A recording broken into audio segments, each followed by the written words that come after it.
This video was made possible by Honey. Stick around to learn how you can save money when you shop online. As the Union struggle to take control in the East continued, elsewhere, the war raged on. The Confederates attempted an invasion of Kentucky, hoping the state as a whole would join them, but they were pushed back. The Indian Territory saw Native American tribes ally with one side or the other in the hopes of securing rights after the war. Along the Mississippi, General Ulysses S. Grant remained one of the few Union generals scoring major victories. With his best pal, General Sherman, by his side, Grant led his armies down the Mississippi to the Confederate stronghold of Vicksburg. Both sides knew that if Vicksburg fell, the Confederacy would be split in two, and the Confederates prepared for an intense defense of the city. But back in the East, Lincoln still wanted somebody to march south and take Richmond. Having given General McClellan the boot, he needed a new man in charge. All right, Mr. President, option 1 is General Hooker. Bit of a nutcase, but a good general. Option 2, his qualifications are his name is Burnside and he has freaking dope-ass sideburns. Say no more. So General Burnside was put in charge of the Army of the Potomac and sent south. Lincoln hoped he finally had a general who could succeed. Burnside met General Lee at the city of Fredericksburg, where he intended to rapidly cross the river and take the city. But the Union War Department was too slow in delivering the pontoon bridges, and the two sides were forced to camp across from each other, close enough to speak. Hey Yankee, ready to get your butt kicked? Yeah, right, rebel. God is on our side. No way, God's on our side. Oh, you think so? Well, why don't we ask him? Hey God, whose side are you on? Ow. Dude, uncool. With over 100,000 men, the Union Army finally launched their massive attack on the 11th of December. But by now, the Confederates had amassed their forces. During the battle, wave after wave of brave Union men marched headlong into a brutal Confederate onslaught. Even the Confederates couldn't believe what they were seeing, and in one moment of camaraderie, a Confederate sergeant, unable to take it, reportedly came out into the field to tend to the Union wounded. Seeing this, the Union troops held their fire. Still, Burnside and his forces were soundly defeated at Fredericksburg and forced to retreat. Lincoln's popularity and Northern morale continued to plummet, especially as the winter heading into 1863 was bad. The winter camps were rife with disease. The food was less than appealing. On both sides, men began to leave. Hey, where do you think you're going? I'm deserting. What? Don't you love your country? Yes, I do. And I'm trying to get back to it as quick as I can. Lincoln, ever the kind and caring man he was, spent much of his time pardoning deserters' death sentences. Oh my, here's a 17-year-old boy sentenced to be hanged. Well, I'd better suspend his sentence, or he'll be suspended tomorrow. What? To try to keep the numbers up, both sides had introduced conscription. There was controversy in the North, however, since rich men could simply pay to have someone else fight on their behalf. Riots broke out in New York City, with enraged mobs furious at the idea of going to fight for slaves, an idea that many of them simply did not support. However, after so much pressure, the Union had finally begun allowing black men to enlist, and these men, knowing what they were fighting for, signed up. By the end of the war, nearly 200,000 troops, 10% of the Union Army, would be black. The valor and bravery they showed throughout, silencing critics. Okay, well that last guy was useless. Let's try this Hooker fellow. General Joseph Hooker was put in charge of the Army of the Potomac, and once again, Lincoln ordered him to move south and take Richmond. Hooker met Lee at the Battle of Chancellorsville, where Hooker had over twice the men Lee did. Lee was forced to defy all military convention and split his smaller force into two. Lee had absolutely no chance of winning, and Lee won. It was his masterpiece. Lee did suffer one significant loss during the battle, though. As his right-hand man, Stonewall Jackson, was riding back to the Confederate lines at night, the nervous Confederate troops, unable to recognize him, opened fire. You boys done goofed up. Jackson died 8 days later. As for Lincoln, he couldn't believe it. It was yet another loss, and Northern support continued to waver. While the Union kept on struggling in the East, out west, unconditional surrender Grant was making moves as always. In an attempt to take Vicksburg on the Mississippi, he made a series of risky and bold movements. He sent a cavalry raid and feigned Sherman north to confuse the enemy. Then, aided by a fleet of ironclads on the river, he raced his army south to cross the Mississippi. Aware that the terrain to the north was restrictive, instead, he strategically moved northeast, hitting Vicksburg's supply line and defending his rear from Confederate armies in Jackson. Once he reached Vicksburg, the Confederate defense became hardened, and Grant was forced to settle in for a month-long siege, during which time he got rather bored. Despite not taking the city, Lincoln loved it and encouraged Grant to hold firm. It would only be a matter of time before the Mississippi was in Union hands. Around this time, the people in the west of Virginia, who had remained loyal to the Union throughout, finally broke away to form their own state. They could have named it anything in the world, but the creative minds at the time came up with the ingenious West Virginia. Back in Washington, Lincoln once again wanted a new general to take command. Oh my goodness, why do all these 19th century generals look so bust? Look, we got Sleepy Eyes Joe here.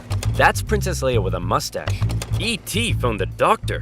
Fine, why don't we give Snapping Turtle McGee here a shot? So General Snapping Turtle McGee was put in charge of the Army of the Potomac, and it was a crucial time for the Union, because once again, the Confederates decided to go on the attack. So far, they had done exceedingly well militarily, but as the war kept going, the Confederate economy was crumbling. Riots broke out in the streets of Richmond as the price of bread skyrocketed. Supplies were dwindling. Jefferson Davis wanted to send men west to rescue Vicksburg, but General Lee knew the longer the war lasted, the worse their chances got. And he still hoped if he could just threaten D.C., the already demoralized North would surrender. So in June 1863, with the momentum behind him, General Lee once again entered the North, fighting his way through Maryland and into Pennsylvania. General Meade set out to meet him for what would be the most significant battle of the entire war. If the Confederates won, D.C. could fall.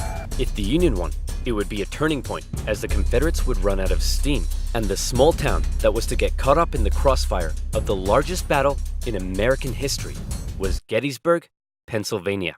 On June 1st, units from each army encountered one another and skirmished through the town itself. The townspeople were forced to take refuge, except for one man who reportedly ran outside for a strange reason. "Joseph, what are you doing?" "I'm not gonna let them take my beans." "How many times do I have to tell you, they're not here for your beans?" By the second day, over 100,000 men stretched for miles across the battlefield. Lee took the initiative, deciding to hit the enemy's flanks, and he came very close to breaking through the Union's disorganized left. But Union Colonel Joshua Chamberlain ordered a desperate bayonet charge, smashing into the Confederates and forcing them back. The Union forces held across the line. On the final day, Lee believed the Union Army had fortified its flanks, so he decided to finish them off with one massive central assault. The Confederates rushed at the Union lines during General Pickett's charge, and this time, it was the Union's turn to unleash hell. Meade had correctly guessed Lee's strategy, and the Confederates were decimated, forced to turn and flee. A devastated General Lee called out to his fleeing and wounded men, telling them it was his fault. And after holding for a counterattack that never came, he ordered a retreat back into Virginia. The North had just managed to score a massive victory, and one they desperately needed. And if that wasn't enough, in the West, after a month-long siege, Vicksburg finally fell. The North now held the Mississippi, and better yet, it was the 4th of July. With control of the Mississippi, Union forces moved into Arkansas and Tennessee. Tennessee in particular saw heavy fighting, with Union General Rosecrans masterfully pushing Braxton Bragg's Army of the Tennessee out of Tennessee. He suffered a major setback, however, at the bloody Battle of Chickamauga and ended up under a Confederate siege at Chattanooga. At one point during the siege, a temporary truce was declared so that wounded men could be recovered. And often in the Civil War, during these small truces, men from both sides would meet in the middle to trade things like tobacco, coffee, and maybe even honey. Do you like honey? Me too. Bees are great. And you know what rhymes with honey? Money. Did you know honey can help you save money? Let me explain. Honey is a free browser extension that automatically finds you the best coupon codes when you buy stuff online, for free. For example, here I am purchasing 100 pepperoni pizzas because what the heck, I do what I want. With just a click of a button, I've saved $210. Nice. Honey works with over 30,000 websites, including eBay, Target, and Expedia. And it's already found Oversimplified subscribers over $46,000 in savings. It takes just 2 clicks to install. And better yet, it's absolutely, positively, 100% free. Get Honey now and start saving money by clicking on the link in the description below. joinhoney.com/oversimplified. That's joinhoney.com/oversimplified. And as always, you'll be supporting my channel. So thank you. Now where was I? Oh yeah, Vicksburg, 4th of July, and the Siege of Chattanooga. Thankfully, General Grant, now in charge of all Western Union armies, showed up and karate-kicked Bragg right back into Georgia. Like this. With Sherman and Hooker, Grant took on Confederate positions in the mountains around the city, including the famous battle above the clouds and Mission Ridge. Grant continued to be Lincoln's #1 guy. With these victories, Lincoln hoped the war was finally turning. Back in Gettysburg, the entire town had been turned into a hospital to care for the scores of wounded men. Throughout the war, On both sides, women such as Clara Barton rose to the occasion, doing crucial work on the home front and volunteering as nurses for those who had given their lives. A new national cemetery was to be established at Gettysburg, and Abraham Lincoln traveled out to attend the opening ceremony. At the event, the main speaker spoke for 2 hours. Then, Abraham Lincoln was called forward to give some brief, appropriate remarks. In just 2 minutes, he masterfully and poignantly iterated America's national purpose and the need to continue the fight. The Gettysburg Address would become one of the most famous speeches in American history. While they were now making progress, the North still couldn't find a decisive victory in the East. And that was bad news for Lincoln, because his presidency was now in its 4th year. In 1864, there was an election coming. The Confederates knew this too, and with little hope left of being able to threaten the North militarily, they believed their last shot at victory may be in the election, since Lincoln, emancipation, and the war itself weren't exactly popular. People in the North were sick of war and wanted to put it behind them. Robert E. Lee hoped that if he could just hold out and continue to inflict more defeats, the people of the North would vote Lincoln out and replace him with a Southern sympathizer who may be willing to negotiate. Lincoln knew now he desperately needed a victory. Now, I know what you're thinking, but oversimplified. If Lincoln loves General Grant so much, then why doesn't he put him in charge of the campaign in the East? Well, guess what, loyal subscriber? You've hit the nail on the head. You're bold, Grant. I'll grant you that. I'm promoting you to General-in-Chief, and I ain't taking you for granted. Now I want you to go defeat Lee. Grant me my wish. Please stop. So Grant was put in charge, and he came up with a new plan. He wanted to press the Confederates on all fronts, with General Banks to capture Mobile, Alabama, General Sherman moving south to Atlanta, and Grant joining the Army of the Potomac as they advanced through Virginia. In May 1864, that plan went into action. Sherman steadily advanced on Atlanta, facing off against a smaller Confederate army under General Joseph E. Johnston. In addition, a cruel yet highly skilled cavalry general and winner of the funniest Confederate statue award, Nathan Bedford Forrest, was also nearby, doing his best to threaten Sherman's advance. But in a series of battles, Sherman dominated and pushed Johnson back to the city. But he was held just outside of Atlanta itself and was forced to lay siege. Meanwhile, the main show was happening to the east in Virginia. The Union's top general was finally about to face off against the Confederacies. Lincoln hoped Grant would bring something new to the Eastern Theater, and bring something new he did. As Grant began moving south, Lee still regularly outmaneuvered him and inflicted heavy casualties, hoping to demoralize the North as much as he could. But here's what set Grant apart from others. He knew Lee was running out of men, and that the North by comparison had plenty. Grant would throw his forces at Lee, and even when Lee repelled them, Grant, rather than pulling back, would give the order to keep moving forward and flank Lee, again and again. In under 6 weeks, 80,000 men would be killed, wounded, or missing. In D.C., Grant was criticized for being a butcher. At the Battle of the Wilderness, the Union casualties were so heavy that Grant reportedly began to weep. But still, Grant could replace his losses. Lee couldn't, and he was being pushed all the way back to Richmond. Lee knew once he got there, he'd be under siege. Then, it would only be a matter of time. Close to Richmond, Grant again suffered horrific casualties in a miscalculated assault at Cold Harbor. Then, trying to be a trickster, instead of moving on Richmond directly, Grant moved towards Petersburg to flank the Confederate capital and cut its supply line. But, just like Sherman, Grant was halted outside of the city, and he too was forced to settle in for a siege. 2 identical sieges would not be good enough for Lincoln's re-election. The people of the North saw the casualties Grant had been taking, and they weren't happy. To make matters worse, Lee had sent Jubal Early north to threaten D.C., with the hope of forcing Grant to withdraw troops from Richmond. Early was repelled on the outskirts of the city, with President Lincoln even attending as an observer, but the North had been given a fright. So with the war currently in a stalemate, who was to be Lincoln's opponent in the critical 1864 election? Who would the Democrats choose? Guess what, baby? I'm back. That's right.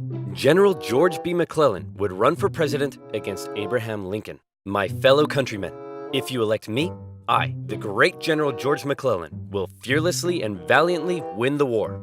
Unlike this douchebag, many Democrats, however, including McClellan's running mate, wanted to end the war. So it's possible McClellan may have ended up fearlessly and valiantly making peace with the Confederates, which is exactly what they were hoping for. With the war in a stalemate and Lincoln still not popular, it looked like McClellan would win, and the Confederacy may have a chance at surviving after all. Lincoln himself said that without some kind of major victory, it seemed exceedingly probable that this administration will not be re-elected. Well, fret not, Abe, because if it's a major victory you want, it's a major victory you'll get. Atlanta had been under siege by General Sherman for just over a month. After a number of battles around the city, Sherman sent a force south to sever the city's supply line, and Confederate General Hood was forced to abandon it. Atlanta, one of the Confederacy's most important cities, had fallen into Union hands. For many, it was clear that the Confederacy's defeat was now inevitable, and the war would soon be over. When the final results came in, Lincoln had won with an electoral college landslide, with the troops in particular voting overwhelmingly for Lincoln, which must have been touching for their commander-in-chief. Hey man, looks like you lost. No hard feelings? I didn't lose. I merely failed to win. In January, Lincoln involved himself heavily in ensuring the 13th Amendment made it through Congress.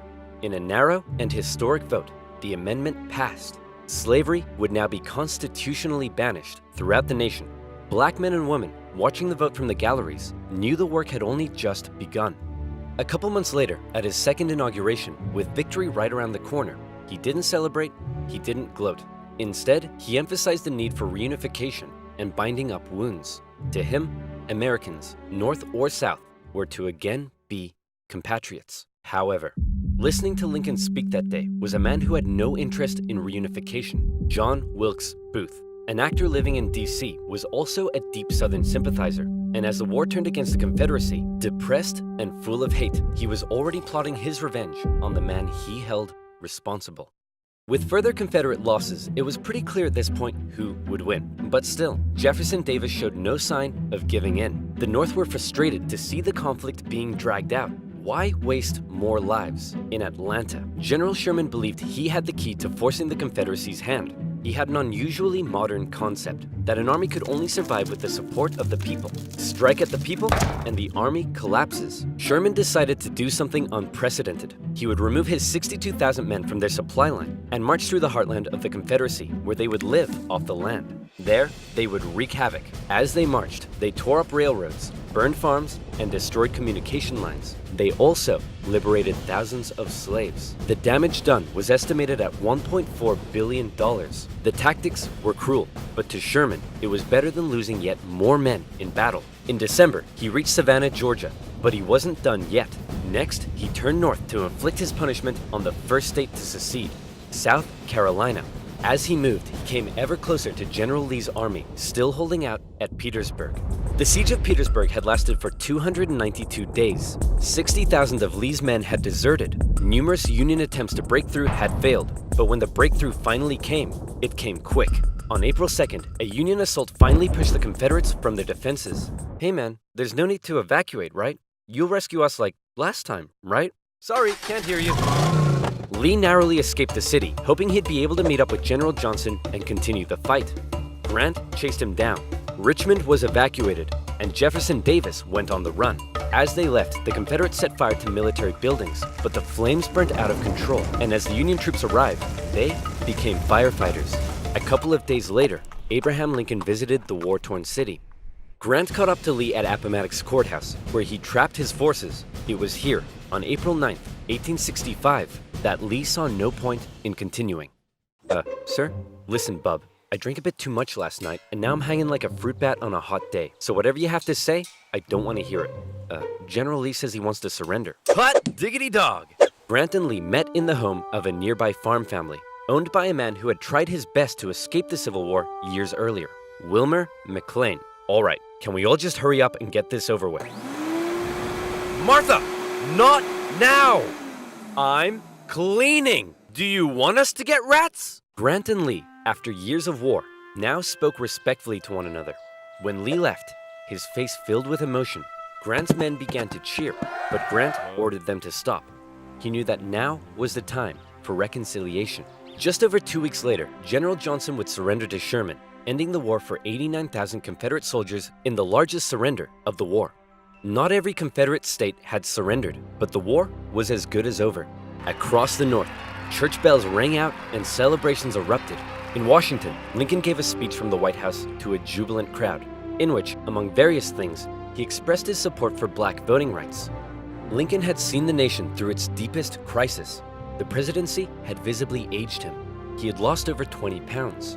He said, "Sometimes, I think I am the tiredest man on earth." I'm not sure tiredest is a word, but geez, the man's exhausted. Cut him some slack. On a carriage ride with Mary, Lincoln clearly was looking forward to being a president in a time of peace. He was apparently very cheerful, surprising his wife, and he told her that between the war and the loss of their son, they'd both been very miserable. Now, it was time to be happy. On the evening of April 14th, Lincoln attended a play with his wife and some friends at Ford's Theater. It was a comedy, and the president appeared to be enjoying it very much. In a nearby bar, John Wilkes Booth swallowed 2 glasses of brandy. He slipped quietly into the president's booth and awaited for the audience's laughter to rise. The president was shot in the back of the head. Booth fled the city. Soldiers carried Lincoln to a boarding house across the street. There, doctors declared there was nothing they could do. Surrounded by his heartbroken wife, son, and members of cabinet, at 7:22 the next morning, President Lincoln passed away. Never before had a president been murdered. A shocked nation mourned as a 12-day funeral procession carried Lincoln back to his home in Springfield, Illinois. On April 26th, Union cavalry found John Wilkes Booth in a barn in Virginia, where he was shot. Not long after, Confederate President Jefferson Davis was also tracked down and arrested. Imprisoned for 2 years, he was eventually released. The North didn't want to put him on trial for fear the jury may rule that Southern secession had in fact been legal. To ensure reconciliation, other Confederate generals and politicians were allowed to re-enter life in the now restored Union. Scattered fighting continued into May, when the last Confederate forces in Texas disintegrated. The Southern states came under Northern military occupation to prevent any further rebellion, and a very difficult era of Reconstruction began. Over 3 million Americans had fought, brother against brother. The Civil War remains the bloodiest conflict in U.S. history, but the Union had been preserved. You could say the real winners were those who were to never again be slaves. Further amendments passed by Congress gave Black individuals the right to citizenship and to vote. Significant progress had been made. However, entering into the 20th century, it was clear the fight for equality would continue. In modern America, the man who fought to preserve the nation and never gave up in the darkest of times stands as a symbol of honesty, empathy, humility, perseverance, and courage. A continuous reminder of what has forged America and what it should ever strive to be.